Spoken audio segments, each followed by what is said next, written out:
cuando me comentabas tú hace un rato sobre las influencias de Luis, te decía que lo único importante y en donde a cualquiera de nosotros lo puede definir es el escoger tus influencias, ¿no? Generalmente, aunque vivas en tal lado o aunque tengas tales cuales ascendientes, tú escoges lo que te gusta, lo que quieres que te influencie, ¿no? No te lo dices en esos términos, pero te acercas a aquello, ¿no? Pues Luis, obviamente toda la arquitectura vernácula, ¿no?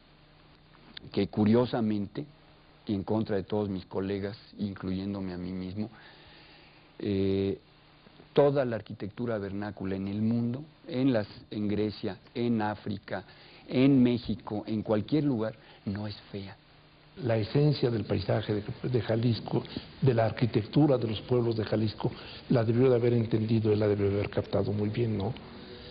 Se le quedó sobre todo la de Mazamitla, pienso yo, muy grabada, los volúmenes, las soluciones, pero yo creo que el color allí fue fundamental, sobre todo en estas viejas casonas de pueblo como el de Mazamitla. Ya cuando se va a México en 36, se va a México y decide con toda claridad y con toda lucidez que necesitaba hacer dinero para poder vivir de acuerdo a lo que él pensaba y necesitaba.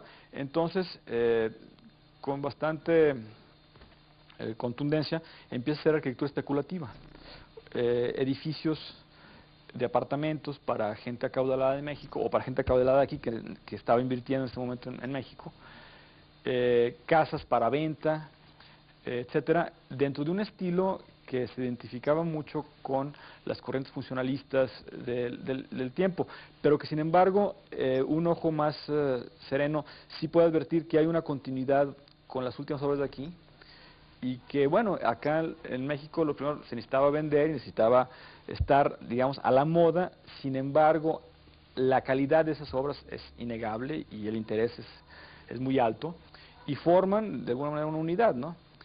Hacia 1940 decide, y de hecho así se lo comunica a sus amigos y a su clientela, que ya no iba a ser arquitecto, que se estaba retirando en ese momento y que por favor ya no le hablaran para comisiones.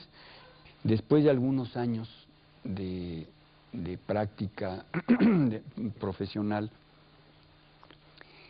se dio cuenta que ni con honorarios no iba a vivir como le gustaba vivir, que las señoras eran unas verdaderas tabarras, ¿no?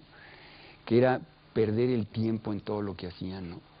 Entonces escribió una carta, que desgraciadamente no tengo copia, pero que sería un documento importantísimo, ¿no? Escribe una carta dirigida a todos sus clientes, ¿sí? Participándoles que a partir de ese momento deja de ejercer la arquitectura, ¿no? Que estuvo a sus órdenes unos años, pero que deja de ejercer la arquitectura, ¿no?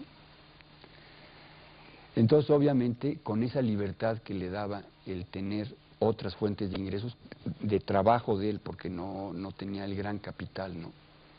Vaya, él ni siquiera se consideraba como un intelectual, ni cosa parecida, él simplemente se mantenía en su lugar, haciendo sus propias cosas, tratando de llevar adelante su obra, pero sí, sin embargo, y creo que esto pasa en muchos grandes artistas, provoca a través de su obra un rompimiento muy fuerte con las corrientes predominantes de la arquitectura internacional y de la arquitectura que pretendía encontrar en la técnica y en la masificación la solución para los problemas espaciales de nuestro tiempo, ¿no?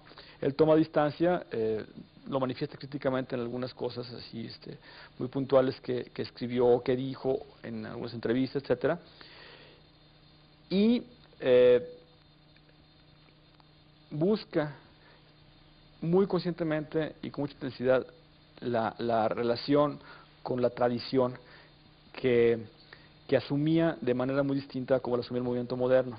El movimiento moderno, bueno, pues manifestaba que había una ruptura, que había una tabla rasa, que había que hacer las cosas nuevas, que había que zonificar las ciudades, que había que... Y él para nada pensaba que todo eso era lo que venía al caso, ¿no?